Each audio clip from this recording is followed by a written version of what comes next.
Greetings, salutations, all the other traditions that come with our greeting for Query and Schultz here on ISC Sports Network. And Derek, one of the great traditions, along with saying greetings, salutations, and then determining what jersey number we are, is the fact that week one, the Colts are 0-1.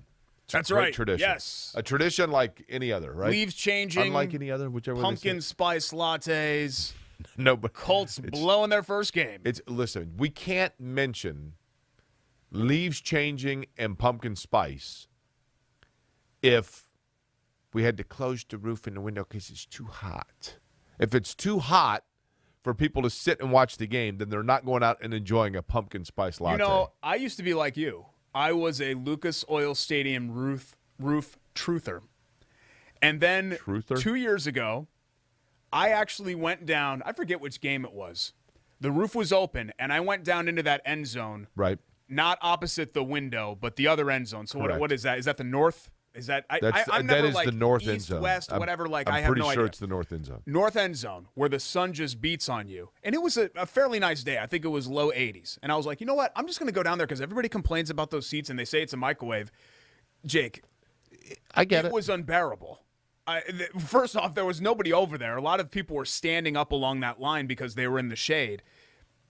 It sucks. You know, I know we cape for Indy a lot on this show, but to me, Lucas Oil Stadium is poorly designed, and it's not a great venue. It's not. It's fine. Who has said this from day one, Derek? Really? You were right, okay? I've said that from day one. I'm like, they spent $780 million on this and couldn't figure out like that a 4-story escalator of death shouldn't end up into the Bud Light zone where everybody's two standing. Elevator wells. I mean, there are a lot of issues with that stadium, and it's pretty, and they take care of it, and it's clean. So I'm not trying to trash it, but it's not just a great. Logistically, it was not. And it's really not. I mean, I don't want to get too far down the rabbit hole here. It's not a great in-game atmosphere. It's not even close to what the old in-game atmosphere was. Totally agree. Not even close. Totally agree. But in-game is what we have to talk about. By the way, greetings and salutations indeed. My name is Jake Query. That is Derek Schultz. Monday show. Monday Query and Schultz. We've always taped on a Monday. No. We've taped on a Monday. Yeah. We have never actually had the show Monday, so we can say yesterday. Oh, yeah, we can. We can. Yeah. So you don't have to bust my chops about that like you did all fall last year. Okay. This is episode number 52, which means Season 2 debut. Sorry, I don't mean to interrupt you again. I'm excited. Like, I'm ready to go. I drank a bunch. I actually had a pumpkin spice latte this morning. I just chugged it. It's very clear. Going up I-65. Yeah, it's very clear. Okay, so show number 52, you're saying Ray Lewis. Yeah. It's a great linebacker number. Khalil Mack. Khalil Mack is who I would Patrick Willis. Clay Matthews. I'm going to go with Khalil Mack only because, I mean, Brad Miller in Sacramento is 52, but. Oh, I didn't think of Brad Miller. But. And at Purdue, right? Ray Lewis is a great player. But you still have that question mark there. So I'm going with Khalil Mack. Although Khalil Mack didn't hand out Halloween candy. I despise Ray Lewis. I really do. Can you do your best Ray Lewis impersonation? But I don't. I'm not even going to do it. You ready? Both of us? But I don't question his greatness. I mean, great he player. Was an unbelievable Great player. The Colts could have used Ray Lewis against Seattle because, quite frankly, and I know we're going to talk a lot about the offensive line, but defensively they gave up way too many big plays. Yeah, it's not that they lost. I thought they were going to lose. I picked them to lose on the show. It's the way that they lost. And the way that they lost really surprised me because these areas that are usually Colts' strengths, especially the offensive line, was a glaring weakness. I mean, the offensive line yesterday, Jake, was a catastrophe. They were awful. Every single person on that line was awful, except for maybe Nelson. I didn't really notice Quentin Nelson. What have we said? Okay, well, you picked them to beat the Seahawks, so primarily we're playing right and wrong here. You picked a resounding Colts win. Offensive lines, no matter how much natural talent you have on an offensive line more than any other unit in football takes cohesion. And it takes a natural, instinctive ability to know where the guy around you, what he's doing, and it's hard to explain. And have I played offensive line? Not since, like, adolescence. Open disclaimer. But we've done shows with Anthony Costanzo. We've done shows with, guys that play on the O-line. Jeff Saturday, you've done shows with. They will all tell you it's not so much about just knowing what you need to do. It's knowing how the guy on either side of you reacts to things and having almost a sixth sense. Quite frankly, Derek, you and I have done a show together for how long? 10 years? Yeah, it's crazy to think it's been that long. I'm not saying that we are good at what we do, but the reality great is at what we do. So you're right. I disagree that we're good at what we do. We're very, great. very seldomly, with the exception of right there with the point I'm trying to make, do we talk over one another. Mm-hmm. Now, that wasn't the case when we first started. When we first started, we probably talked over each other a lot. It was probably awkward for people to listen to. I don't know that that's the case now, and that has nothing to do with the fact that of liking each other or anything like that. It's the fact that we have worked with each other for so long that I know when you're going to finish talking. You know when I'm going to finish talking. You know when I'm completely checked out and you need to pick it up, etc. Right? Yes. Those things happen. Yeah. And the same thing happens with an offensive line. And when you have one guy who had a procedure and was out for a lot of camp, and another guy that is coming off of injury and has yet to be plugged in, and so therefore you have guys auditioning for that spot, and then you have the key anchor of it who was out, and then once he came back had to miss time because of quarantine and whatever else. You throw that together, I don't care how good those guys are, they're going to talk over each other. And that's what happened, right? Yeah. There was no cohesion at all on that offensive line, and that's because some parts on their own fault and some parts at no fault of theirs, they have not had time to gel together. Yeah, I guess I'm still just surprised because individually these are like Pro Bowl caliber players. Understood. Not Julian Davenport. Julian Davenport is in over his head. He doesn't belong on an NFL football field. But we knew that. I knew Davenport was going to be bad. I didn't expect Braden Smith to get tossed aside a couple of times or Ryan Kelly to have the issues that he had. And that's what just really surprised me about that game. A lot of the other stuff to me went to form. Like Russell Wilson was great. Russell Wilson's always great. Right. Carson Wentz was fine. And I thought Carson Wentz was fine. Okay, like, he wasn't great, but he wasn't terrible either. And I just don't think that he really, or the running backs had much of a chance because they were so overwhelmed up front. And I think you probably have to go back to, remember when they started, 1-4, 1-5 in the 2018 season? You probably have to go back to that for the last time that I thought the Colts offensive line looked as overwhelmed as they did yesterday. Well, and things now, for that offensive line, now you get ready for the Rams, who are even better. The Rams at least game. Up front they are. Right. Look, you look at what the Rams – did you watch the Rams last night? Yeah. Mm-hmm. They can wreak havoc, right? Yeah. They're really, really good. Aaron Donald alone is really, really good. Yeah. So there's going to be – and Matt Stafford, looked really good with the Rams. But so we'll get to that challenge that lies there. But the offensive line is the glaring thing. I agree with you that I was impressed with Carson Wentz. I thought he looked – Carson Wentz definitely looked like there's no doubt, and I think we knew this, but there's no doubt that the skill set is there for him to be what they need him to be. I don't think that he needs to go out and beat Joe Montana. Yeah. But I think that what's that? I would agree with that. I don't think Carson Wentz is ever going to be a great player. I think he's pretty good. Maybe people get angry about that. I don't think he's ever going to be great like elite. I think he can be good. And yesterday, my bar of expectation for him was really low because he didn't really practice or have much of a camp with the foot stuff and then the COVID protocol stuff. And the offensive line being as bad as it was, he had to improvise. He got hit 10 times. That's a lot. I do think ultimately he's going to be okay. And that's why, also, Jake, I don't want to overreact too much because I think a lot of these issues for them, like when they get Eric Fisher back, they have that cohesion, et cetera, are fixable. But I do think that there's a reason why local expectations for the Colts, Super Bowl contender, 12, 13 wins, did not at all align with the national expectations. If you look around at national predictions for the Colts, most people had this as an 8 or 9 win team.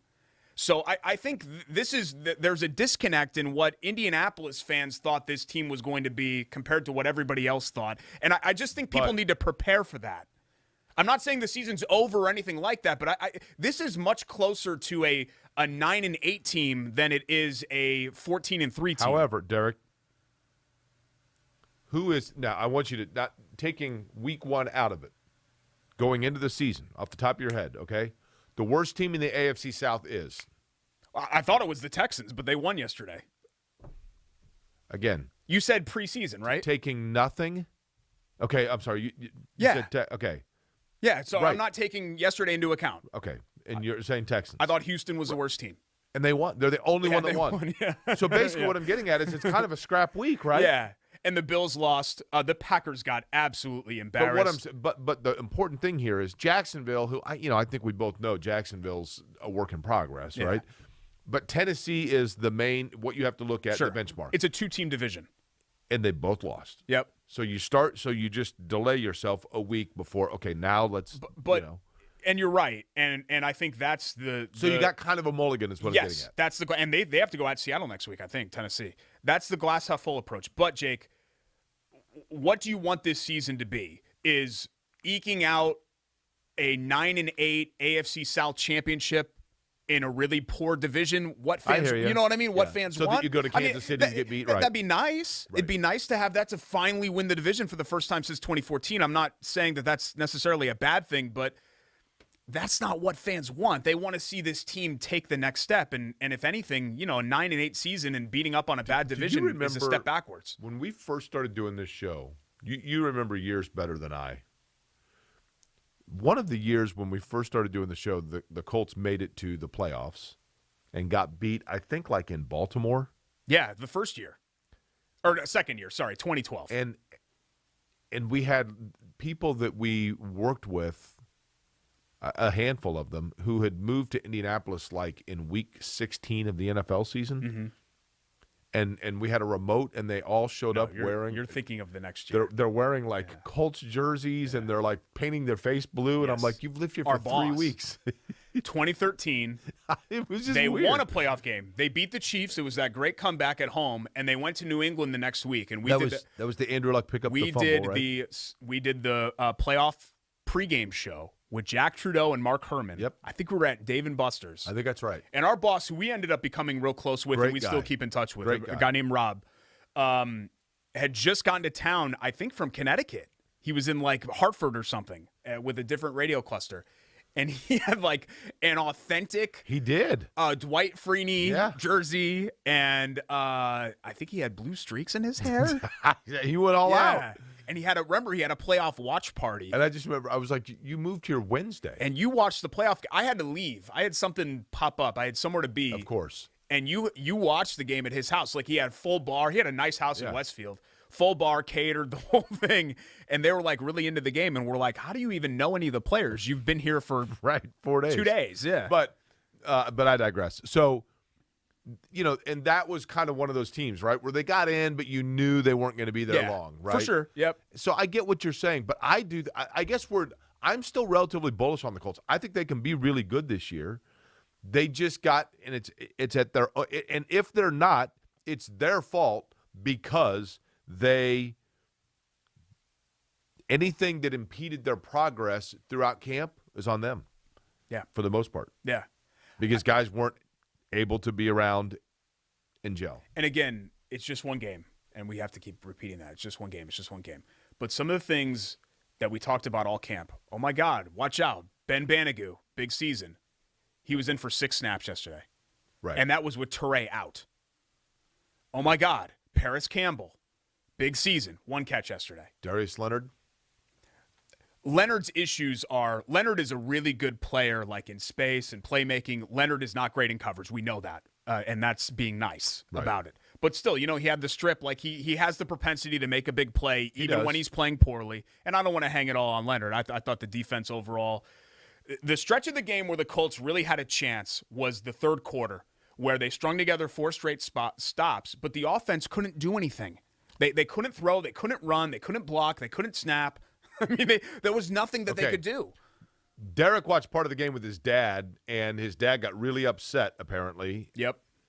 Perhaps for good reason. So we're going to talk about where the Colts might have stubbed their toe just trying to outthink themselves. And we will get to plenty to get to here on this Episode 1, Season 2. Monday edition of Query and Schultz on ISC Sports Network.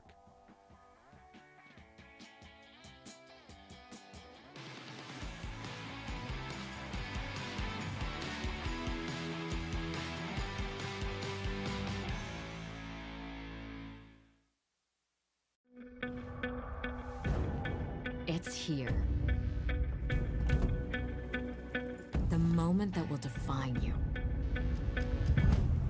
So think of this moment as your moment. The one you've been waiting for. You were built for it. And so were we. WGU, the online university where ambition never rests. At Bailey & Wood, we pride ourselves on our 5-star customer service. But at our core, we're a family. Family owned, and family to our customers, staff, and our community. From charity events to recognizing hometown heroes, we prioritize giving back to our communities that have always supported our growth. So let us help you get your dream home today.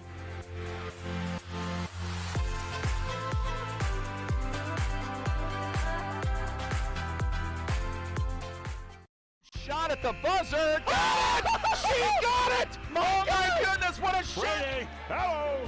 Did it again. Hello! Made the highlight reel again. That goes to Mentor and all kinds of room to run. Down the middle of the field, and he will not be touched. Jackson, hello! There we go. Stokes throws it, caught, ball ricochets. Wow. A huge hit. Wow. This has been an amazing display of goal scoring. Welcome back. It's Corey and Schultz rolling right along on this Monday edition of the show, Season 2 premiere. You're really fired up about Thanks that. for watching us on Comcast Xfinity 81. Maybe you're watching us on YouTube Live. You don't even have to wait for that anymore. It's live, split out, right at you. The podcast as well, all major platforms. Are people watching us live right now? ISC Sports Network, ISCSportsNetwork.com. Maybe you're watching the Twitter stream. Maybe you're watching the Facebook stream. There are like 80 different ways to get this show Are now. people watching us on YouTube right now? Oh, yeah. While we're taping? Oh, no. They're not watching.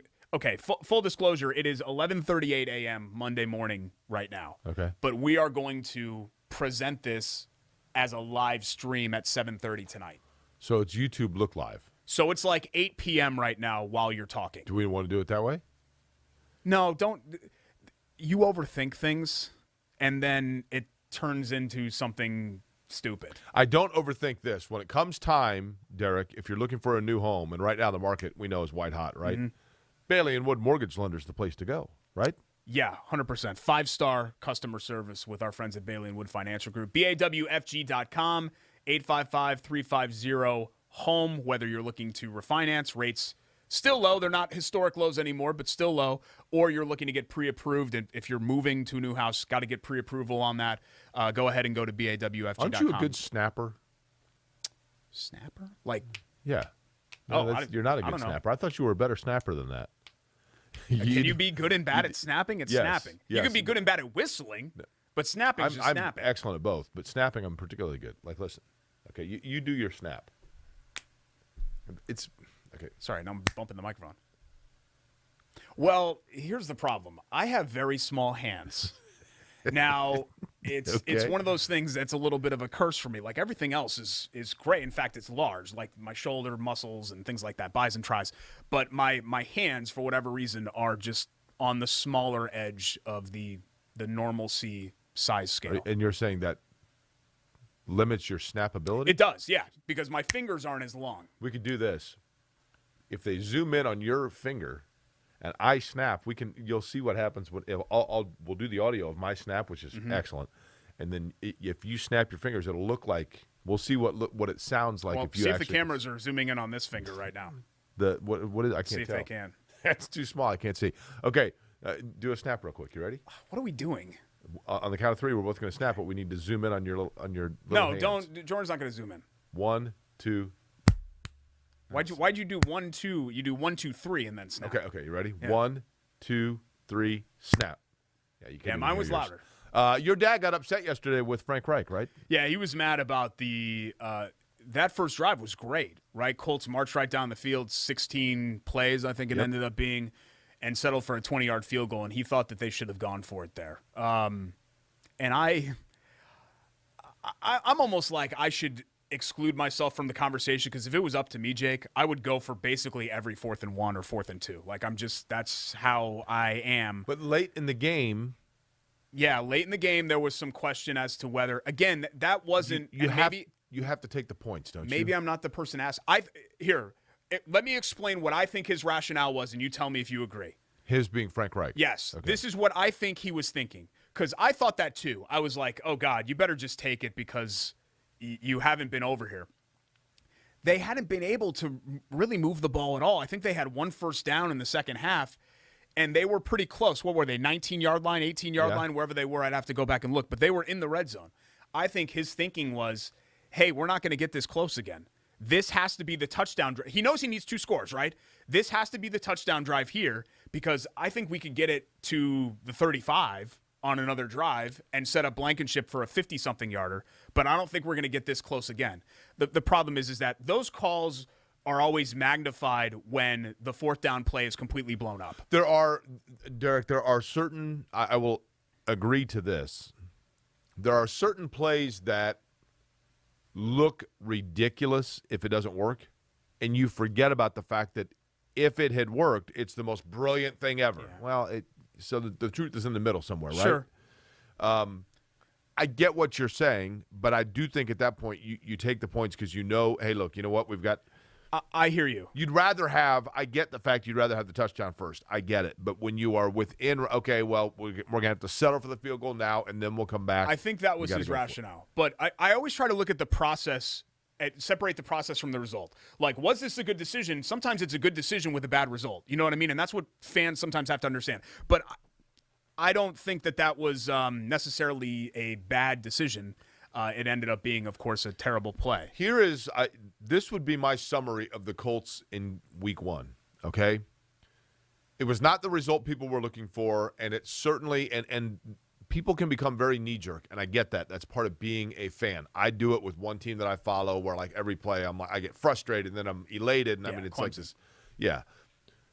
You know, you look at social media during the course of the game, and the first, anytime this team's trash, the season's over, it's Carson Wentz is awful. Then they score, and here we go, Colts. This is awesome. They're the greatest team ever.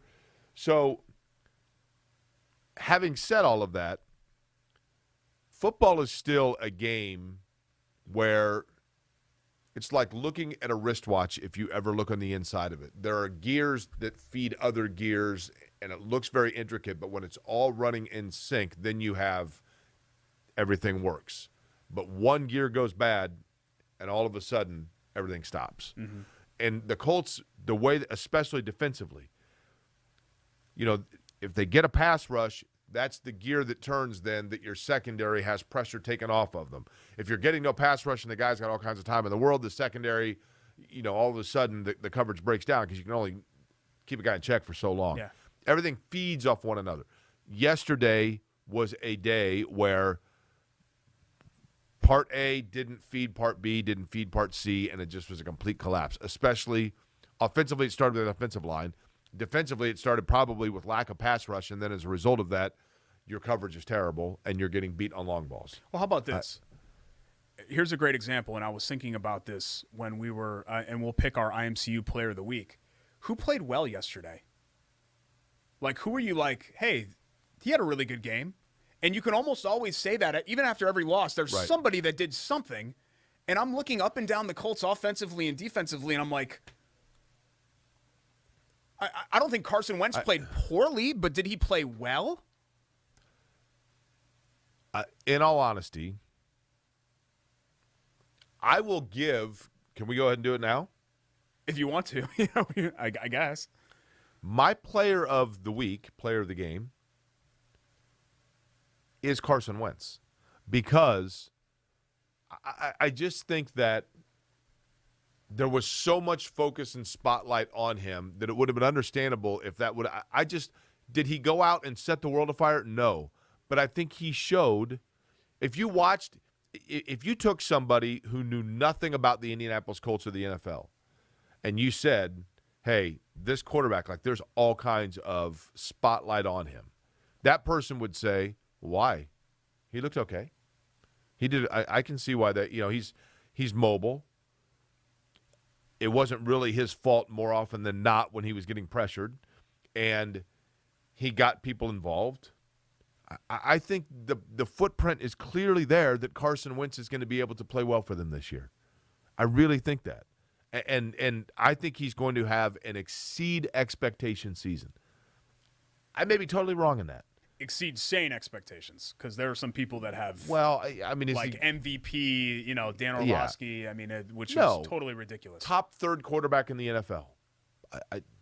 Well, yeah, I mean, if he gets there, then the Colts are in really good shape. That's what, and I think that is. I think he could at least be a top half quarterback, which is essentially what he's been when you take the outliers, both good and bad, 2020 and 2017 out. He's been about the 12th to 15th best quarterback in the league. And I think you'd sign up for that if you were the Colts. But he was a tick off, but you would expected him to be a tick off, right? And I do think for all of the talk about his mobility, he's far more mobile than Rivers, but Rivers, like Manning, was excellent at getting the ball out. Correct. Okay, decision, go. And Wentz he's much more like Andrew Luck. I mean, there are a lot of similarities, honestly, between him and Luck with strengths, weaknesses, playing style. With Andrew Luck, and the all knock of that. would be that he held on to the ball too long. Well, right? yeah. I mean, I just think, and don't get me wrong, I don't think that Wentz is going to get to that level of quarterback, but I do think that there are a lot of the things that you'll find yourself, I think, ultimately complaining about with Wentz are a lot of the same things that we nitpicked with Andrew Luck. Here's another that I'm not saying would be my Indiana Members Credit Union, right? Yes, IMCU. IMCU Player of the Week. But one thing to me that was encouraging, nothing groundbreaking at all. But through camp, oftentimes, Derek, we see somebody through training camp who looks superlative, and then the regular season comes and they never see the field. And you're like, well, that was a waste of excitement. Then sometimes there's nothing to me. It is encouraging and it's fun to see a guy that rises up in camp, makes the roster, maybe even like against the odds, and then right out of the box you say, okay, this is somebody. I said it about Mo Alley Cox like 4 years ago. Remember when I said know who you're gonna pick. There's going to be a game this year where key plays in key moments are turned in by Strawn. Michael Strawn. Yeah, and that was the guy that I think played well. So there you go. did. There's an answer to that Should we question. give it to him? We can. I think Okay. we gave it to him like 2 weeks ago for the preseason game, but we can go ahead and give it to him again. Now it counts. But buddy. the Colts need, this check down stuff, like all the targets going to running backs. A lot of that had to do with the porous O-line play. But the Colts really need this to be a downfield attack because that's what Wentz can do. That Brissett and Rivers and a lot of these other guys that they've had since can't. And Campbell and Pittman and those guys, they've got to get involved. This can't just be, I know people want to run the damn ball and punch people in the mouth. Colts have to score points. 16 points is you're not going to beat anybody like that. You might be able to beat UConn like that, but you're not going to beat anybody in the NFL scoring 16 points. You have to be better than that. And defensively, they've had this whole MO of dunking on terrible teams, and it makes the cumulative stats look good. Like you look at the cumulative stats last year, and you're like, oh, the Colts, this is a really good defense. Look at the games against good to great quarterbacks and good to great offenses. They didn't play well. Right. And, that's not a problem that's unique to the Colts. But if this team is going to take the next step, they have to do better than they did letting, Lockett run free, basically. The first half, that was kind of the TKO blow of the game. But my point simply is this, Derek. I know that it's cliche to say it's just 1 week, and a week does not a season make, but it's true. But it is. Yeah. Look, Seattle is good. It's still very hard to determine in the NFL who's really good and who's not. There have been times in the past where you look at a team and you say, man, remember what they were like in September? Mm-hmm. In both ways. 2018 Colts. They had a really bad schedule. But. Totally different at the end of the year, middle of the year. They're different. There are so many phases to it. You would like to get a win. I just did not think that it was the disaster that people are saying it was. It was ugly, but it was. But yeah, disaster. But is a stretch. you know where the areas are that need to be shored It's not a disaster because Seattle is good. Correct. And they were favored. So it'd be a disaster if you lost as a like what happened to the Packers yesterday was a disaster. Like that is a disaster. The Titans, that is a disaster performance. Colts weren't a disaster, but I was just surprised at how easily they got pushed around because that's one thing that they haven't really been. They haven't been out physical like that. That's true. They've lost, but they haven't been out physical. But Jake, last year, they were the lone Jags win in week 1, remember? And we were talking about, oh, my God, this defense stinks again, and what are they going to do? And Rivers is washed. They won 11 of 15 after that. Right. They won 11-4. People never gave that team credit last year, but that was a nice run. The difference is this year, you have the NFC West. This is a much more difficult schedule this year than last year. The NFC West is it's crazy. Yeah. I mean, Arizona, did you see that? Yeah. Arizona can play Seattle. It's a big boy division. Ram game. Yeah. It's going to be tough. And then San Francisco. Mm-hmm. San Francisco looked decent, right? They did, yeah. But again, it's week 1, so are these teams good or are they? We just don't know. You need a month sample size before I think you can make any determinations. What do you want to get to next? Let's go to college football. Okay. Indiana and Purdue with resounding wins, albeit over lesser competition, but a big week 3. Notably, Purdue and Notre Dame finally renewing their rivalry after many years off. I have a college football observation that I'm assuming that you are going to jump all over me about. I don't know what that could be because Well, we both kind of liked watching Ohio State get pushed around. I'll tell you exactly what it is when we return, all right? Okay, that's all right, fine. that's what we'll do next. College football talk. You're watching Query and Schultz here, ISC Sports Network.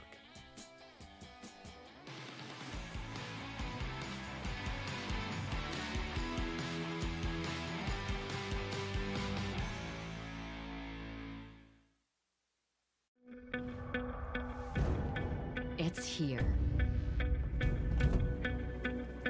The moment that will define you. So think of this moment as your moment. The one you've been waiting for. You were built for it. And so were we.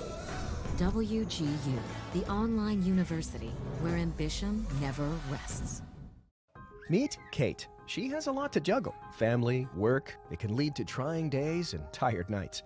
But we know Kate, and at Indiana Members Credit Union, we know at some point her space at a premium life may change. IMCU is here to help Kate and you find your space.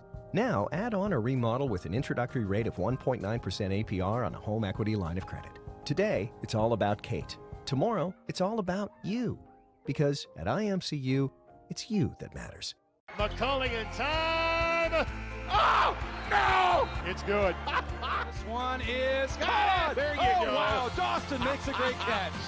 Spin, win, 3, bury it for Leland Walker. Tie the game they do with the dunk by Malik Edmonds. What a play. Oh, my goodness. I feel a little momentum starting to fall Ellen's way. That is Wrestler! Wrestler! Whoa! Welcome back to Query and Schultz.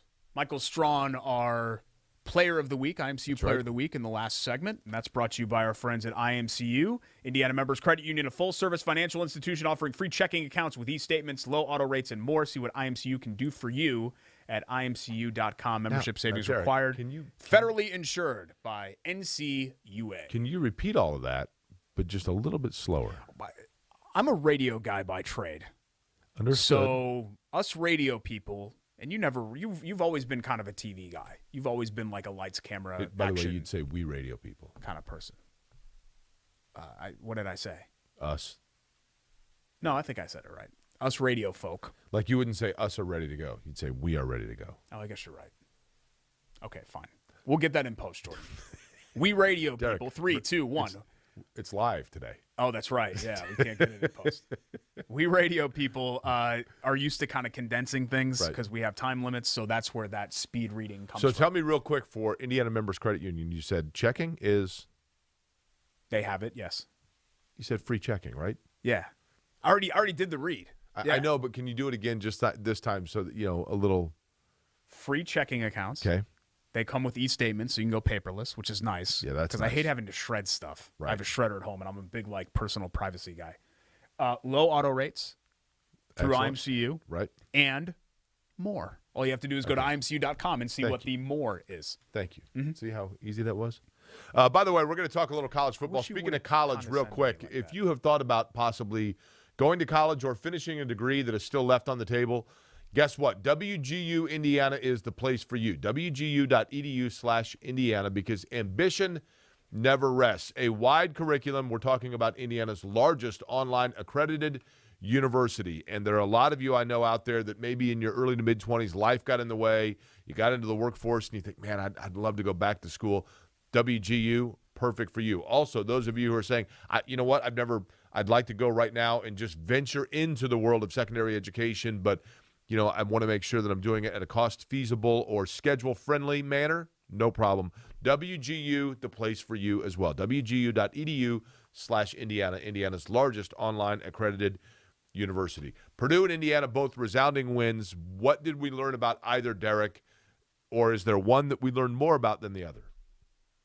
It's hard to take a lot from beating UConn and Idaho. I mean, I said it last week, but I'm being serious, and this isn't just me bagging on my home state.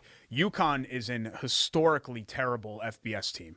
Like, how did that happen? There are at least 20 FCS teams. At least. You could probably take the entire top 25 in FCS, and all 25 of those schools would beat UConn. How did that happen, though? Because UConn was a good program. You had, and it sucks that this happens, you had this real window where they could have capitalized. In 2010, they went to the Fiesta Bowl. It was kind of by default. The Big East was terrible, and they had to send somebody, and UConn was an 8-win team, and they got shellacked by Oklahoma. But they went to the Fiesta Bowl, and that was on the edge of 03, 04, 05. You know, 03 to 10, the Randy Edsall era, they were really good. They won the Motor City Bowl. They won a couple other bowls. Orlovsky, Darius Butler, Donald Brown. They had a bunch of NFL guys. Edsall leaves to go to Maryland, and they hire Paul Pasqualoni, the former Syracuse coach, who time had just passed him by. It was awful. They go the opposite way and overcorrect with the young, hot coordinator, Bob Diaco, the former DC at Notre Dame. That was a disaster. And then you bring Edsall back, and it was just too far gone. The move to the AAC was terrible. Their athletic department has been awful. They're hemorrhaging money.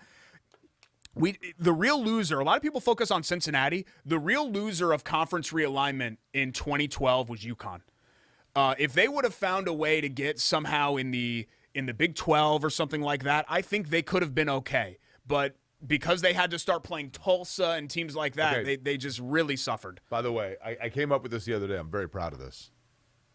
Once all of this realignment reshuffles itself again, because we now have changes going on with Texas moving here and Cincinnati, and once it's all said and done and everybody's in place, what two schools will, in mileage, be the furthest from each other but in the same conference? I'm certain this is correct. I have not looked up to verify this is correct. Hold on. Are we also predicting other teams moving, or just with what we know of the agreements that have already happened? Correct.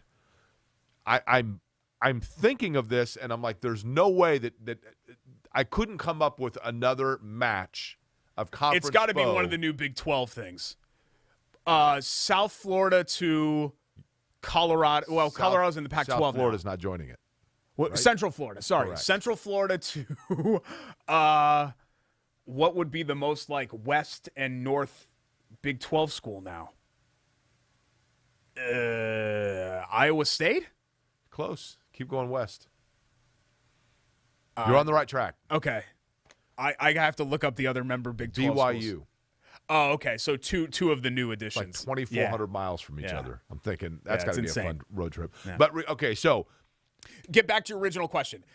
I think what we learned, David Bell is special. Purdue is going to take the field many times this season where they have the best player on the field. And it's been very rare that you've ever said that about Purdue. By the way, Derek, is this your shirt, this David Bell shirt? No, but it's from the shop. I know it's from the shop. Yeah. But if you look if you're next to the logo where it says the shop, you see the XS, extra small. Yeah. So I thought maybe. I'm not an extra small. I'm a medium. Okay. Yeah, but I could probably fit into that. David Bell is spectacular. What is this, 12 12 games in his career now, over 100 yards receiving? Yeah, and he had 3 tuds against UConn. A couple of those he just made on his own. He just caught the ball and made a couple of juke moves and circle button and all of that and made the play. Now, and then with Indiana, I think you just needed to come back home and lick your wounds, and they did that. Correct. They took care of business. Now, for Purdue, let me tell you in college football what I saw over the weekend, and there are 2 plays in college athletics that I have been harping on forever. You've heard me mention one of them in basketball. If you have the lead in basketball and you are getting the ball from out of bounds with 6 or fewer seconds, you throw it up in the air. Throw it as high in the air as possible and let the clock run out, because by the time it comes down. In football, and I mentioned this and people were like, there's no way a kid you can expect to do that. I'm like, unless you remind them, you should – football coaches out there, this is what you should work on. Late in the game in South Bend, Toledo at Notre Dame. There's 1 minute and 18 seconds left, something like that. Toledo has they're down 2. Toledo's down 2, and they have the ball with 1 minute and 18 left. They're in like the 20-something yard line. Kid for Toledo breaks free. Quarterback. Yeah. Runs down. No one within. I mean, he runs into the end zone. Hooray, Rockets. They take a 4-point lead. Notre Dame had 1 timeout left. You work at the end of practice every day for fun. You do 3 straight plays where you condition players. Here's what you do. Like, you're going to run down, and when you get to the 1, you're going to slide. You're going to slide, and you're going to sit there until the defense comes up and touches you, or, you call a timeout, whatever. Timeout, if I'm saying. And in college football, you don't have to worry about that, because once you're down, you're down. Well, yeah. But, yeah, you're right, in college football. So you say in the huddle, once you get to, like, the 30-yard line, you have the quarterback when he calls out the play, and reminder, these are slide plays, slide plays, slide plays. Toledo should have run the clock out until there were 3 seconds left and then kicked the chip shot field goal to win it. I know you're taking the points that are right there. I get it. But in that situation on the road, when you are clearly the underdog, you just don't want to give the ball back to Notre Dame. And they did, and what happens? I actually don't disagree with that. What I would do, though, I realize that you're then putting your fate in hitting a chip shot field goal. And you're trusting a college kicker, and what's the old saying? Never trust college kickers. But what I would do was go down there and then just run your usual goal line stuff. Still try to punch it in. Sure. Yeah, but eat 40 seconds off the clock or whatever it is. And they, or at least make Notre Dame burn their last timeout, and they didn't do that. But I just couldn't believe. I think without preparing for that or instructing, it's hard mentally. You see the end zone and you're thinking, oh, my God, Pater, I'm going. Notre Dame, the reason I bring that up is because Notre Dame now, and I had said 2 weeks ago, I'm like, this is going to be another of those years where you turn on Notre Dame and you're like, oh, my gosh, Notre Dame's about to lose. And then they eke out a win. And then, they'll probably lose next week. And then they eke out a win. And before you know it, Notre Dame's 9-0. Is this another year of that for Notre Dame? No, and here's why. Like, remember when they started off in 2018 where they almost lost to Ball State and they didn't look great? They struggled against Vandy, I think, and a lot of people picked them to lose to Wake Forest. And they sat Brandon Wimbush and put in Book, and it changed their whole season round. They dropped like 55 on Wake, and they ran the table to playoff before they got embarrassed, of course, by Clemson. There's no fixing what's wrong with Notre Dame right now. What's wrong with them are flaws that are just Achilles' heels that they're just going to have to deal with. And the biggest one is, unlike the last couple of years where they've had McGlinchey and Nelson and all these guys that have been NFL draft pick elite college offensive linemen, they don't have that. They don't have a great offensive line. In fact, they have a bad offensive line. Not only is it not up to their usual standard, it's a bad one. And I think that's going to be a real problem for them. What sucks for Notre Dame is that now you actually have dynamic skill players and you don't have the guys in the trenches, whereas before it was you have the guys in the trenches and you don't have the dynamic skill players. So they're going to have to figure that out. They don't have a quarterback problem. I mean, Jack Cohn wasn't great on Saturday, but he wasn't bad. So, okay. Who beats Notre Dame? I think Purdue's going to beat them. I think Purdue's strengths, notably with Karlaftis and their offensive line, and their big playability with Bell, have been Notre Dame's weaknesses. Notre Dame's given up 4 plays of 60-plus yards. In the last 4 seasons combined, they gave up 3 total. So in 2 weeks, they've already toppled that mark. Now, one thing I will say, and I'm not trying to turn this into a Notre Dame segment, does Notre Dame's the win, for example, going into Florida State and winning that game, does that get softened now because Florida State turns around and loses? Well, yeah. I think the reason why you were more willing to excuse Florida State is because Florida State, for as bad as they are, they still recruit athletes. That atmosphere and the emotion of the moment, and Mackenzie Milton, it was crazy. So you're fighting against that. Saturday, it's 2:30 in the afternoon against a MAC team. what are you doing? You know what I mean? Like, there is no excuse to play. They were the worst team. Toledo was the better. Toledo had no excuse to lose that game. They had to settle for a bunch of field goals. They dropped a touchdown catch. I mean, Toledo was better than them that afternoon. That wasn't a fluke. Here's what I think could very easily happen. I think Alabama's going to run the table. Yeah, I mean, that's just put them in. Okay. Even if they lose once, they're still So we know there are 4 playoff spots. Alabama runs the table. In. Okay? Oklahoma. And I know that, Derek, you talked about the fact in the Big 12. Oklahoma probably cannot afford to stub their toe. But let's say Oklahoma runs the table in the Big 12. In. We're up to 2. Okay? Now you've got an interesting scenario. Because I think Ohio State probably wins out from here. I do think Oregon's beating Ohio State in Columbus is not a fluke, because I think Oregon's very good, or they played very well. But I think Ohio State's offense is really good. And Oregon's defense was down a bunch of starters, though, too, weren't they? I mean, I'm not going to pretend to be an expert on Oregon. But Ohio State is going to run the table from here. Okay? Oregon, if they run the table, is in. I don't know that Oregon will do that. But if Oregon were – it's typical Oregon. They're going to stub their toe in November, right? But Ohio State, if they run the table, is in. Then you've got a 4th spot. If Georgia's only loss is to Alabama and the SEC, and I know it's really early to be talking about this stuff, I just think college football has such a chasm between the elites and the non-elites that you can already start to kind of see how it's going to shape out. If Georgia's only loss is to Alabama, 1-loss Georgia gets in over 1-loss Clemson, who Georgia beat, and I think Clemson has another loss in them, or 1-loss Ohio State as the Big Ten champion possibly. Unless Oregon's undefeated. Notre Dame, if they run the table, has to be allowed in, don't they? Or is there no room at the end for even an unbeaten Notre Dame? Here's the thing. Notre Dame is really far away from that even being a consideration but Derek, for them right now. look at their schedule. Like, if they win out, look at Notre Dame's schedule. Jake, they barely hung on against Toledo and 0-2 FSU. Like, that's going to be like a 5-win FSU team probably. But look at their schedule. USC lost to Stanford. Okay, so that's a game that they thought was going to be tougher. North Carolina's already lost. Okay, Wisconsin's already lost. But still, Jake, they struggled at home against Toledo. They're an 8-point favorite against Purdue at home. The playoff?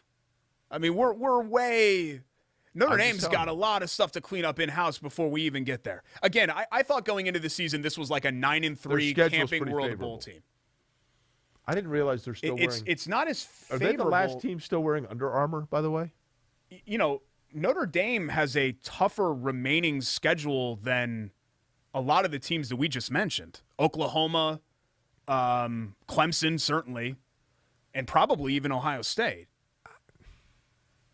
Notre Dame still has. What's Notre Dame's remaining schedule? I'll look it up. Okay. They have a couple of games in there where you're like, I mean. They have a 5-week span that is that's the whole meat of their schedule after this Purdue game. But I don't think that they should absolutely not overlook Purdue. Okay.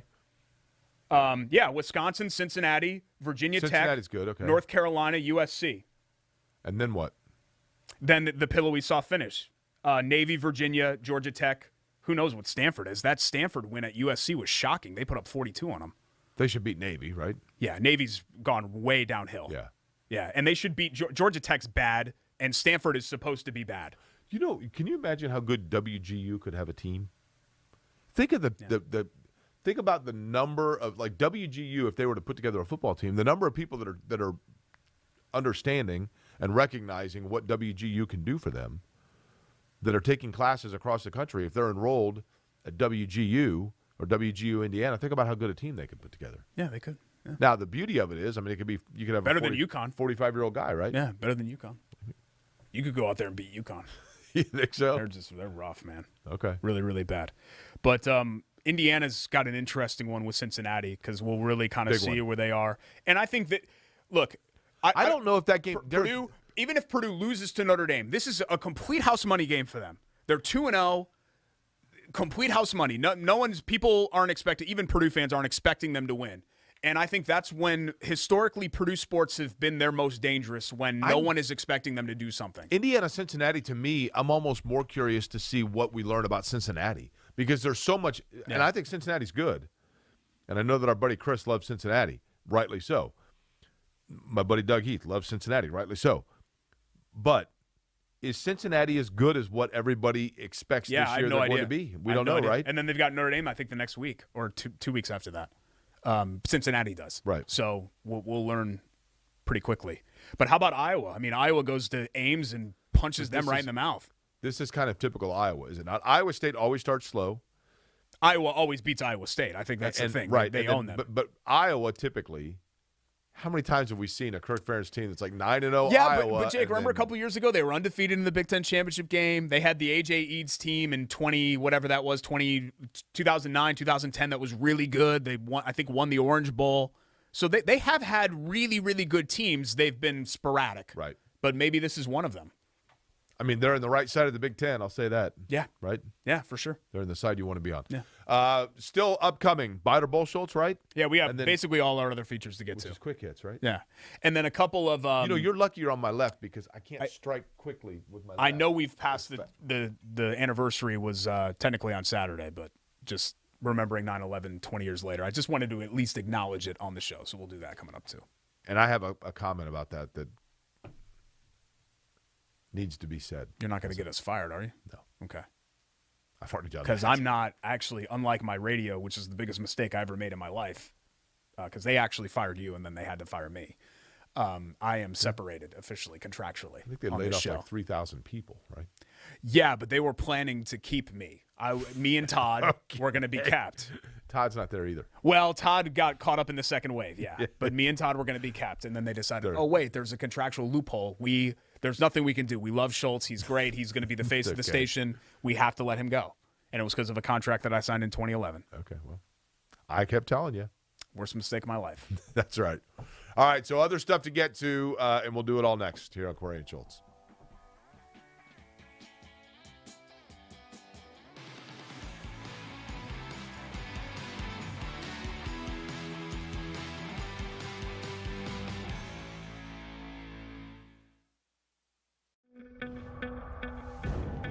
It's here.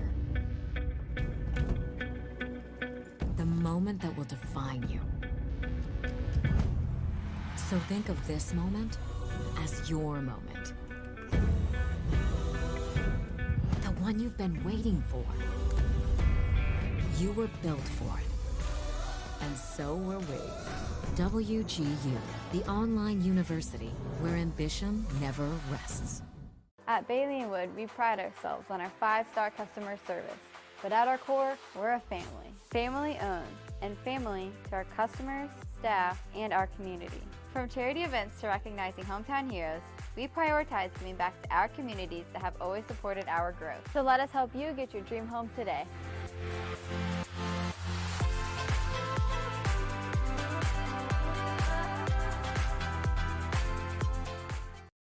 Meet Kate. She has a lot to juggle. Family, work, it can lead to trying days and tired nights. But we know Kate, and at Indiana Members Credit Union, we know at some point her space at a premium life may change. IMCU is here to help Kate and you find your space. Now, add on or remodel with an introductory rate of 1.9% APR on a home equity line of credit. Today, it's all about Kate. Tomorrow, it's all about you. Because at IMCU, it's you that matters. Welcome back. It's Corey and Schultz. Thanks so much for watching us, however you're watching us. Comcast Channel 81, podcast. Maybe you're listening to the show, which I don't suggest doing because then you can't see us, feel us. Okay. Like in the old radio days, I guess, old habits die hard. Am I gaining weight again? YouTube Live, lots of different places. Twitter, Facebook streams, ISCSportsNetwork.com, ISC TV, if your cable provider carries that. So many different ways to listen to us. Chateau Kitchens presents this segment, and Chateau Kitchens was just in my house. Really? Yep. Stephen and Megan came over. Megan's the designer. Stephen is the owner. So they are not three people that have not been in your kitchen. To look at, well, Megan hadn't been because Victoria was our designer for the kitchen, but she had not been in the house, but Stephen has been in many times. And he wanted to personally, whenever they have celebrity clients, Stephen kind of steps in and wants to personally oversee that project. He has other project managers, but when it's a VIP client, you go yourself. Okay. But that's how they do business. They treat everybody like a VIP. Well, they treat everyone like a VIP, yeah, but especially like actual VIPs. They really treat like VIPs. So they came to look at our guest bathroom, and I'm excited about that because we've been wanting to blow that thing up for a while now. It's just a disaster. The shower, I don't think really works. It's kind of there, but it's like a show shower. So you think it's a shower, but then you actually use it, and you're like, oh, wait, there's water going all over the place. You know what I mean? It's like being at a Redskins game. Yeah. Or, excuse me, the Washington football team game. Yeah. It's by the way, sorry, I don't mean to get off. At ChateauKitchens.com, check out their showroom on up on the north side. Also at Chateau Kitchens on Instagram, at Chateau Kitchens on Facebook. I'm not much of a gambler. I like to throw like little $5, $10 bets here and there. Why was everyone picking Washington? Like every single person was like, oh, I love Washington this week. I'm like, Chargers going to win that game, right? And then they did. People don't think about the Chargers. I don't. And the Chargers are decent. I just that was one pick that I didn't understand. Did you see what happened at FedEx Field? Oh, did they have a? I thought you were just making a joke because they're a terrible franchise. You didn't hear about this lately? No, they have a plumbing issue. They had a sewer pipe burst in the stadium. Oh, I did see video of that. Yes, where it was on the overhang, right? Yeah. Apparently, that was sewer water. Oh boy. And it was showering down on people. Yeah. People. Well, and the problem with that, like, look, it's not ideal to ever have a sewer pipe burst, but especially not at a football game because you think of what people are eating and drinking prior to the game. So, It's not always easy to digest chicken wings and ribs and pulled pork. Thank you. By the way, So upcoming, it's time for Buy It or Bullshit. It's brought to you by the Shop Indy. TheShopIndy.com is the website. They have 2 locations in terms of their brick and mortar, 918 Broad Ripple Avenue or in Clay Terrace, as always. Now, the name, image, likeness. Keep in mind your favorite college athletes, whether it be Ball State quarterback, whether it be Purdue wide receiver, whether it be Indiana power forward, or, of course, shirts of a nostalgic nature of pop culture throughout Indiana, all available at The Shop Indy in their wonderful material. And we have our Sage Move of the Week coming up with our buddy Sage in WGU Indiana. But let's start with Love That Play. Love-HVAC.com, Love Heating and Cooling, 353-2141. Still hot, but it's going to be winter here pretty soon. If you need to get that furnace tuned up, call our friends over at Love Heating and Cooling. Been around since 1920. Love-HVAC.com for Love Heating and Air. Derek, favorite play of the week. You got it. Anytime this happens, FCS program beats an FBS program in state in their place. Jacksonville State and the final play of that game. Unbelievable. Now, did you hear the radio call? Yeah. What the hell is FSU doing? Why aren't you in? I know we get mad about prevent. They're like 60 yards away from the end zone, and I think they were in man coverage. Yeah. Like, what are you doing? Jacksonville State completes a pass, and the radio announcer, oh, my goodness, he's going to score. I don't think he originally thought he was going to score. I think he thought he was going to get tackled. The receiver had to make a cut, yeah. right? And then he got in and scored, and it was the walk-off. Yeah. That was the game. And then they went, you do or don't like this, waving at the flag and trying to plant it in the middle of the field. For an FCS team, go for it. Do whatever. Selly when it comes to that. I would get worried about doing that when you have a return game the next year. Because remember the whole Baker Mayfield, OU, Ohio State thing, and Michigan State, Notre Dame had a thing like 15 years ago where they planted the flag and we're going to plant our flag. You know what I mean? Like, it's also stupid, but it's the biggest win in program history. No doubt. FSU could go 0-12, and it remains the biggest win in program history. Most people didn't even realize until Saturday that Jacksonville State had a football program. I've seen this joke before, but people in the media kind of get it. When you go to an opposing team's press box, like you go to the Northwestern press box, they have placards up there or big photos, and there are always these historic moments like Darnell Autry in the Rose Bowl with the Rose Bowl patch on, or them beating Notre Dame in 95. That's something, if you're Jacksonville State, you frame and you put in your press box. Their celebration that end zone, because it's a press box frame moment. Appalachian State has done that with Michigan, beating Michigan. Yeah, no question. Even though Appalachian State actually is a really good program now. It is. Legitimately. But that springboarded it. Yeah, for sure. Yeah. So Jacksonville State's on its way. They beat South Carolina. South Carolina's terrible. They're thank God for Vanderbilt, because then we don't have to talk about how bad South Carolina is. But they beat South Carolina a couple of years ago, and didn't they almost beat Auburn? I feel like Auburn had a play that might have been a different FCS school. I feel like Auburn had like a last final minute fourth quarter play to escape, and Jacksonville State or I don't even know teams. What's Jacksonville State's mascot? The Jackals. Are you sure? Yes. Were they in the Omen? Yeah. Jackrabbits, actually, is what it is. No, Yep. Jackrabbits is South Dakota State, right? I think that's right. Yeah. Let me look it up. Jackson State is where Walter Payton State went, right? Mascot. Jackson State's where Walter Payton Sure. went and where I think Deion Sanders is coaching. Oh, boy. So Jacksonville Yeah. State. Hold on. Oh, wait, think this I is know just their mascot. Hold on. Okay. That's what I mean. They go by what? The Gamecocks. Okay. I guess I did know But that. their mascot's name is Cocky. Okay. Mm-hmm. So he's arrogant. A little bit, yeah. Nothing wrong with that. No. I like that. Yeah. You know. All right. I'm ready to do Biter Bull Schultz. Let's go. Well, we got to do Bring that it. the last segment. We can't do it right now. We can do quick hits right now. You want to do some quick hits? Well, no, after that, don't yes. don't actually hit me. Okay. Did you see these reports about Urban Meyer? Like being unhinged. He's a and- jerk. Yeah. Yeah. Well, I do think that it's a big difference. Like we kind of talked about it with Trevor Lawrence. Trevor Lawrence hadn't even suffered a high school regular season loss before yesterday. Right. So high school, college. He was 38-0, right? Yeah, he had never lost a regular season game. And so there's an adjustment there. I think it's even harder for coaches to do that. Like Urban Meyer is used to it, to just dominating, right? And when you're That's not it. doing that. I mean, Urban Meyer is used to, not to pick on Urban Meyer, any college coach is used to the fear factor, right? The dominance, the alpha dog mentality of, you're going to do this or my way or the highway. Well, in the NFL, it's like, really? Because they're paying me $12 million a year. Yeah, you can't have that same mentality. It's just different. Like when you're Nick Saban and you're in that locker room, you can do or say basically whatever you want because you're Nick freaking Saban. You go suddenly to the Dolphins and they're like, what?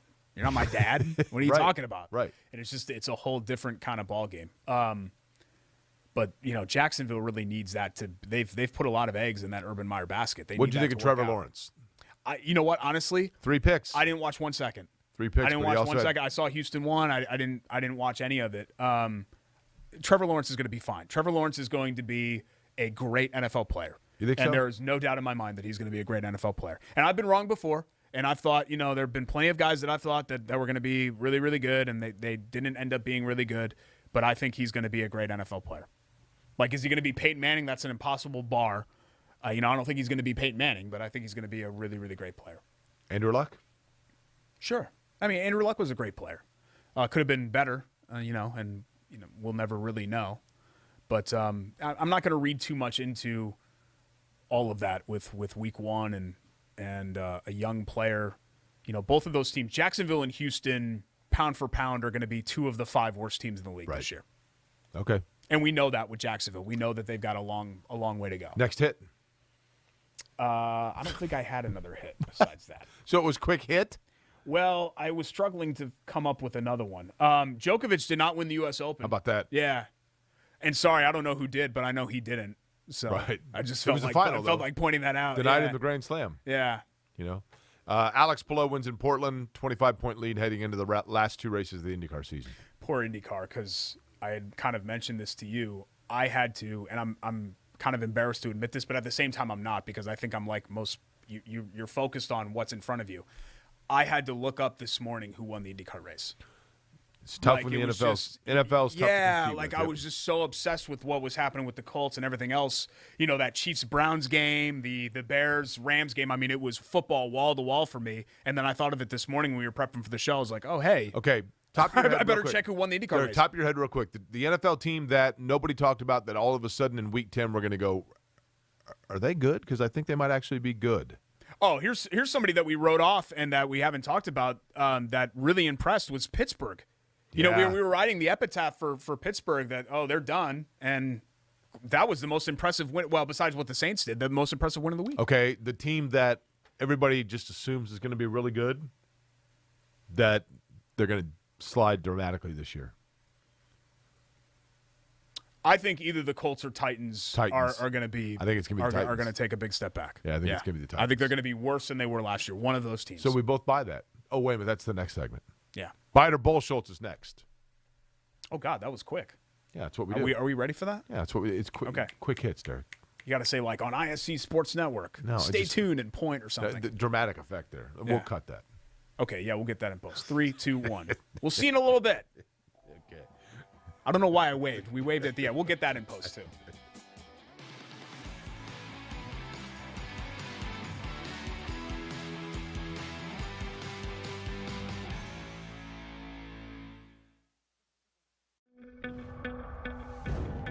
It's here.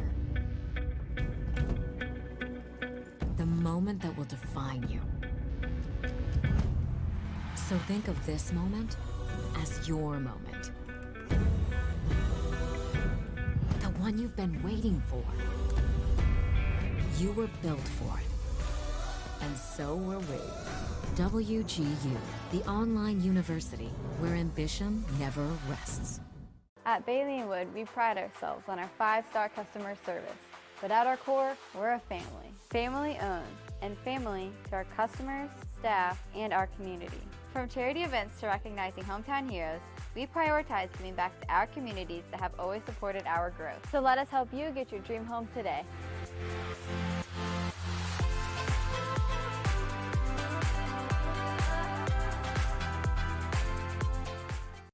Shot at the buzzer.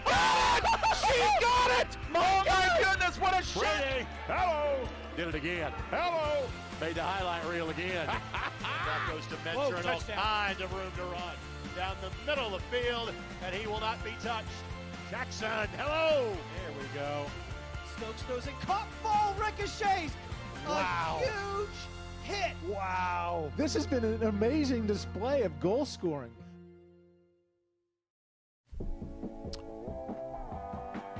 Welcome back to Query and Schultz here on ISC Sports Network. My name is Jake Query. That is Derek Schultz. And Derek, once again, Bailey & Wood is the leading mortgage and a snap leader in the state of Indiana, right? Wow, you're such a good snapper. I am. That's amazing. I am. They actually asked me if I wanted to do spots for them. And I said, you should really get a professional snapper. And they said, well, you sound like one. And so they instead got Jeff Saturday. Yeah, who also is a good snapper, not just with a football. But oh, really? Very gifted, yes. Okay. Yes, has kind of soft pillows right here and just makes a nice sound, much nicer than this sound. Okay. BAWFG.com, 5-star customer service, 13 Indiana branch locations. That's what we're about on this show. Indiana, Indiana, Indiana, Indiana. And they are Indiana's hometown mortgage lender. BAWFG.com, 855-350-HOME. Time for Buyer to Bull Schultz, right? Yep. Okay. If you're new to Buy it or Bull, Schultz, here's what we do. I give a statement. Jake and I go back and forth whether we buy it or it's Bull Bleep. It's brought to you by our friends at the Shop Indy. TheShopIndy.com if you want to buy online. Clay Terrace and the Strip in Broad Ripple for their brick-and-mortar locations. That's right. Great shop with all kinds of cool vintage throwback, not just sports stuff, but their Deer Creek shirts. It's pretty awesome. A bunch of other cool non-sports stuff if you want to check that out. You ready for statement one? Yep. Okay, I'm scrolling. Do you not remember it off the top of your head? 9 wins will win the AFC South this year. Buy it or Bull Bleep. No, that's Bull Schultz. That's Bull. I mean, What would you put the over-under at after 1 week? I mean, 3 teams are 0-1. yeah, 11. No, over-under would be 10 because I think it's going to be 11. Yeah, see, because that's what I was going to say. I was going to say, I think it'll be 10. I think 10-7 can take that division. Okay. So I'd put it at 9.5. Yeah, So I'm going to say Bull Bleep. I think you're going to need to win 11. The problem is that the Titans and Colts have the same, right? They both have to face NFC West teams. It's not like one team avoids. The NFC West is really games. good, but you know who right now really impresses me is Arizona out of that division. By the way, I think Arizona's really good, Yeah, but the Rams are good. We just don't talk about them, you know. I know. That's one of those teams that just kind of like the Chargers in the AFC. What did you think of Drew Brees on television? I thought he was good. Did he get hair plugs? Yeah, he got something. There's a lot more forestation. Yeah, he did a good job though. There, but yeah, I mean, Drew Brees is a really smart dude, so I'm not surprised that he would kind of pick that up and run with it right away. But the AFC East too. That you used to want to draw the AFC East because the Patriots sure was a tough game, but Miami, Jets, Bills would be easy. But that's not the case anymore. Nah, I think Miami's competent. New England's competent. I think the Dolphins and Patriots are on the same tier as where the Colts are. Really? Yeah. Okay. I put them just a tick because below I think tier 1 would be like Kansas City and some, even the Rams I think might be up there. Cleveland. I would have them tier 2. Seahawks, Browns, teams like that. And then I think the Colts would be like tier 3. Okay. Which sounds worse than it actually is. Like tier 3 makes it sound like I'm killing them. I'm not trying to kill them. Right. But I think they're fighting for one of the 3 wild cards, essentially. Maybe not in the AFC South because the AFC South doesn't look like it's going to be a great division. Statement 2, Clemson, Notre Dame, and Ohio State will all miss the college football playoff. All of them. We talked about this earlier. No, I'm going to say that's bullshit because I think Ohio State will get in. I think Ohio State will run the table from here on out, and their only loss is going to be to Oregon. And I think one loss, Ohio State. Yeah. Well, one loss, Ohio State with wins over Penn State and Iowa is probably going to get in the playoff. And they're going to be rolling. But it's going to be very difficult. They get Penn State at home, if I'm not mistaken. Michigan's on the road. It's still Michigan, and they've dominated Michigan for like 20 years. And then Iowa would be obviously a neutral site game. What is if it ends today's up being date? Iowa? The 13th? 13th of September. Yeah. I'm going to tell you right now on the 13th of September, Ohio State is going to play Alabama for the national championship.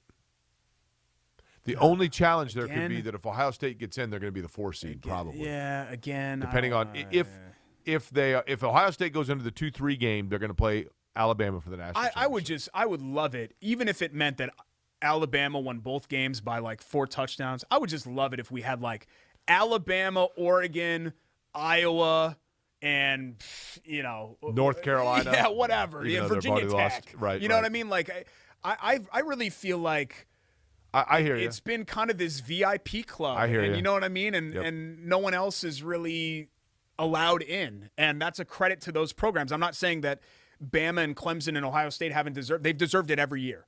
But it would be nice to just kind of get some, like this NCAA tournament I thought was really refreshing to not have Duke and Carolina and you know what I mean? Like it was a nice mix of kind of newish teams, and I would like to see that happen for college football. Ohio State's going to win but it. I actually buy it. I think that there is a really good chance that Clemson, Ohio State, and I don't think Notre Dame's going to sniff the playoff at all. I think Notre Dame, if you told me I could sign up today for 9-3 for Notre Dame, I would happily take that. Okay. Yeah. That's right. kind of where I view how they are. The third one's kind of blank. I couldn't think of a third thing for Bite or Bull Bleep.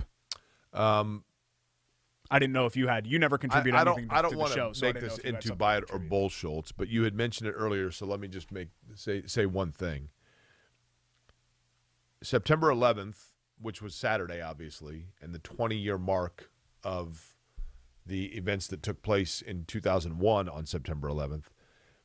Derek, it's time for sports franchises and just companies and whatever else to quit using, this is a prime example right here, okay? The World Trade Center and 9/11, that's all you need. 9/11 was an event and the most tragic event that's taken place, domestically speaking, in the history of this country. You don't need to put your logo over it. You don't need to include your logo. It is an American event. Yeah, especially a the logo somber, that looks like a fiery airplane. No question. Probably not. I know everyone's heart is in the right place, but right. But the overall grief that still exists and sorrow that exists when it comes to 9/11 is one of the very few things that we have left in this country that we all as Americans share. So you don't need to individualize it. Yeah, I agree. Like that's that, that's great that you got pulled out of your class, your 6th grade class in, Sheboygan, Wisconsin to go to the auditorium to watch CNN coverage. But, I read an article about the manager of Windows on the World who his kid was running late and he had to take him to school. And if he didn't, he would have been there. And he wasn't there. And 71 of his employees died. Right. Including his assistant manager who's leaving a voicemail, hey, can we break the dining room window because the smoke is unbearable? It's like it's not a competition, right? We all suffered something that day, but there were people that really lost that day. And I always want to be sensitive to that. I also don't like it when people post pictures of the planes at impact. I think it's really insensitive. I'm not trying to be like overly dramatic guy, But if you want to, remember 9/11 and put up a thing of the towers or the lights, like that's all a fitting tribute. I don't need to see the instant that hundreds of people lost their lives. I just don't. Remember. No, I remember. Trust me. Like I think of it often. I don't need the graphicness of that to remember. It is bizarre to think that they're, for the most part, I mean, when we're talking about within the parameters, I'm not talking about people that went back to school and whatever else. For the most part, there's not a college student in America that would remember it. Yeah. It's wild. Yeah. It really is, and it'll always be. I watched a little bit of the ceremony, and when they're reading the names and they ring the bell for when the towers collapse, it's just it's awful. Yeah, it is. Weirdest thing for me was going to the museum because they had a Connecticut driver's license in there that I had. They had a cell phone that I had, and it's like in a museum you're used to seeing like old stuff, and when you go into a museum and you're like, wait a minute, I'm old enough to have had. Well, that. I've always said, Derek, one of the things about September 11th to me that jumps out each year when I watch the videos is that it really is, and this probably I'm a media nerd. Okay, so I worked in local television. I was working at Channel 6 at that time, but at that time, cameras had just become mainstream with digital recording. So unlike any event in this country beforehand, those events were chronicled and archived onto videotape that had deterioration capability.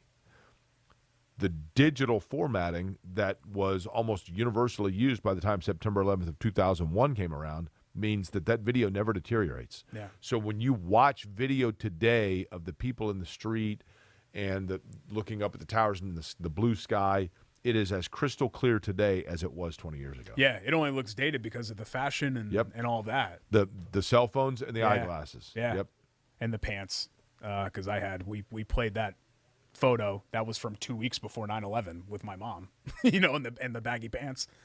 And that was what was always kind of difficult with me. It was such a happy time in my life, and then that happens. I just started my adult life, and then that happens, and then the world changes, and it's wild. Yeah, it was a bizarre. But I was, like I said, stuff like this with, what Army did and all of that. Everyone's heart is in the right place, so I don't want to be like judgy guy when it comes to it. But I'm glad. I'm glad that we've all collectively kept up the effort to keep the memory alive and think about it, because we should think about it often. The loss that day. We forgot, actually, and I didn't mean to because he's sitting right here. We forgot our pal Sage and our Sage move of the week. I know exactly what mine is. WGU Indiana. Do you? I think it's probably different from mine. By the way, WGU, as we'd mentioned, Indiana's largest online accredited university. The Sage move of the week, what is yours? How about the Saints rolling with Jameis? He didn't light the world on fire. He threw 5 tuds, but he didn't necessarily light the world on fire passing-wise. But I always thought Jameis Winston had talent and playmaking ability, and he had that horrible 30-plus interception season. But, unlike Marcus Mariota or some of these other guys, at least that there's a ceiling there with Winston that he can reach. And I'm glad that the Saints put faith in him. He's had a really interesting career path. And some of that is self-inflicted with some of the issues that he's run into. But I was happy for him. I was happy for New Orleans getting displaced and then winning like that. My Sage move of the week was Chris Ballard's decision to offer an extension and lock in Nyheim Hines, because I think that means that with Jonathan Taylor, who is a really good running back, obviously, but I feel like Chris Ballard saw in Nyheim Hines what we all did. I mean, obviously Chris Ballard would, but it was a Sage move to lock him in, and that means, and I'm thrilled to see it, because Nyheim Hines is a really likable guy from a personality standpoint, but he's come in. He just adds a different wrinkle to the Colts offense that I think, as they continue to gel and once their line, hopefully, is protecting and healthy, it adds a dynamic out of their backfield that I like, both from a receiving standpoint and I love him. And opening things Yeah, up. He's far more than a gadget player. He's really important to what they want to do. Correct. 100%. So Sage move to go ahead and lock him in and keep him for another 4 years. Great. I like that. Thanks for watching on this Monday. We'll see you again next Monday. Sleep deprivation Monday next week, right? And every Monday after that from now on. I'm coming in on a red eye next Monday, so it's sleep deprivation Monday. Okay. That'll be fun. All kinds of weird crap happens when that happens. Thanks to Jordan Shue and Greg Rakestraw, Jake Morris, the rest of our ISC crew. For Jake Query, I'm Derek Schultz. Have a great week, you guys. We'll see you next Monday here on QNS, ISC Sports Network.